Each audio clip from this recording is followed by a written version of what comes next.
मीन काढायचा आहे जेव्हा उदाहरणार्थ सिंपल सिरीज किंवा इंडिव्हिज्युअल सिरीज वैयक्तिक पदमाला किंवा साधी पदमाला दिलेली असेल तर मध्यमान कसं काढायचं. सगळ्यात पहिले सोल्युशन लिहायचं, त्याच्यानंतर मीनचा फॉर्म्युला अप्लाय करायचा. बाय अप्लाइंग फॉर्म्युला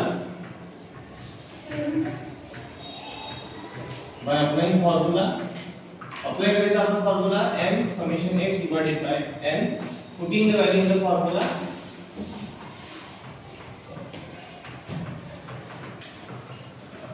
पुट करायची आपल्या व्हॅल्यू, पुट करायची म्हणजे त्याची टोटल करायची. करा h म्हणजे 1 52 48 62 35 30 32 किती होतात 374.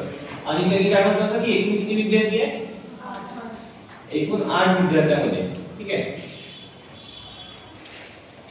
m is equal to याचं डिवाइडेशन करा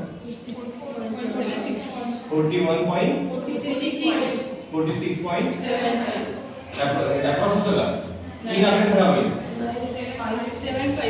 75 अजून इकडे नाही इथे शब्द तुमचं तरी. म्हणून एका तासामध्ये 8 विद्यार्थ्यांचा खाली तात्काळ मिळालेला असता तर त्याचा मध्यमान 46.75